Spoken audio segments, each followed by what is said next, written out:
है। तो सवाल ये उठता है कि जब एक देश मदद मांग रहा है, खाने के लिए गुहार लगा रहा है, तो आखिर भारत ने चुप्पी क्यों साध रखी है? चलिए इसी गुत्थी को सुलझाने की कोशिश करते हैं।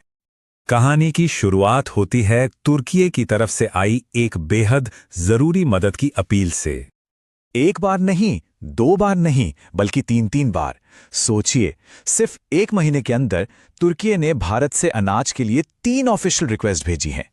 इससे आप अंदाजा लगा सकते हैं कि वहां हालात कितने गंभीर हो चुके हैं। तो आखिर तुर्की में चल क्या रहा है कि उन्हें इतनी जल्दी मदद की जरूरत पड़ गई?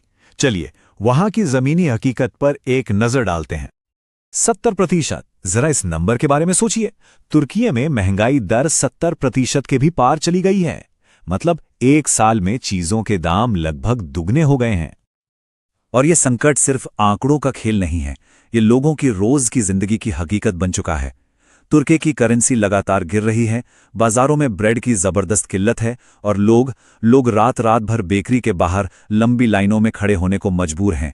जाहिर है इन सब वजहों से राष्ट्रपति एर्डोआन के खिलाफ लोगों का गुस्सा भी बढ़ता ही जा रहा है। अब सवाल यह है कि ये संकट आया कैसे? तो इसकी एक बड़ी वजह है सरकार की अपनी ही पॉलिसीज। राष्ट्रपति एर्दोआन महंगाई बढ़ने के बावजूद लगातार इंटरेस्ट रेट्स कम रखने पे अड़े रहे। इस अजीब सी पॉलिसी ने इन्वेस्टर्स का भरोसा पूरी तरह से तोड़ दिया और संकट को और भी गहरा कर दिया। और मुश्किल ये है कि ये प्रॉब्लम सिर्फ एक जगह नहीं है। तुर्की की इकोनॉमी समझिए कि चारों तरफ से घिरी हुई है। क्लाइमेट चेंज की वजह से खेती का उत्पादन गिर गया है। टूरिज्म, जो कभी उनकी सबसे बड़ी ताकत थी, आज पॉलिटिकल टेंशन की वजह से ठप पड़ा है। और इन गलत नीतियों के चलते फॉरेन इन्वेस्टमेंट भी लगभग खत्म हो गया है। और जानते हैं, इस पूरे आर्थिक संकट के बीच सरकार की अपनी प्राथमिकताएं भी थोड़ी अजीब हैं।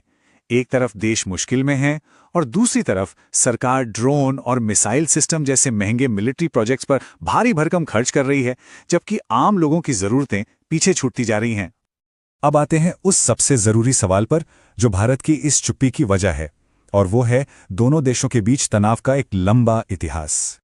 देखिए, ये कोई आज की बात नहीं है। तुर्की का एक लंबा इतिहास रहा है। उसने यूनाइटेड नेशंस से लेकर इस्लामिक सहयोग संगठन यानी OIC जैसे हर बड़े इंटरनेशनल मंच पर कश्मीर मुद्दे पर हमेशा पाकिस्तान का साथ दिया है और भारत के खिलाफ बोला है। इसी वजह से दोनों देशों के रिश्ते काफी समय से तनाव में रहे हैं। तो इस सब के बीच भारत की ये जो खामोशी है, इसका मतलब क्या है? असल में ये भारत की एक नई और सोची समझी विदेश नीति का हिस्सा है। और ये बात बहुत दिलचस्प है। एक तरफ भारत अपने भरोसेमंद पार्टनर्स जैसे UAE, सऊदी अरब, रूस और इजराइल को तो अनाज भेज रहा है, लेकिन दूसरी तरफ तुर्की की रिक्वेस्ट पेंडिंग पड़ी है। इससे साफ पता चलता है कि भारत की प्राथमिकताएं अब बदल चुकी हैं। अब सवाल ये भी उठता है कि तुर्की भारत के ही पास क्यों आया? वजह सीधी है, उसके पास ज्यादा ऑप्शन बचे ही नहीं है। रूस और यूक्रेन तो खुद ही जंग में उलझे हुए हैं। चीन का अनाज उनके हेल्थ स्टैंडर्ड पर खरा नहीं उतरता। और रहा सवाल पाकिस्तान का, तो वो खुद इतने बड़े आर्थिक संकट में है कि किसी की मदद कर ही नहीं सकता। ऐसे में भारत ही उनका आखिरी सहारा है। और यही है भारत की नई और मुखर विदेश नीति का निचोड़। संदेश बिल्कुल साफ है।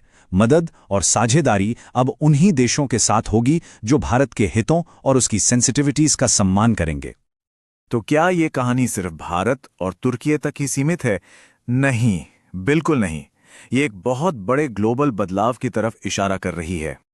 इस पूरी कहानी का जो सार है वो एक शब्द में समझा जा सकता है: फूड डिप्लोमेसी, यानी खाद्य कूटनीति।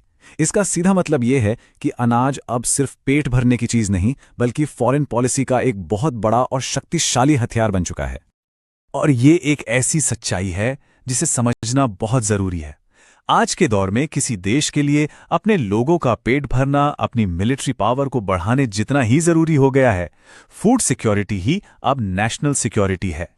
तो आखिर में ये पूरा मामला हमें एक बहुत बड़े सवाल के सामने लाकर खड़ा कर देता है: क्या मानवीय सहायता को हमेशा नेशनल इंटरेस्ट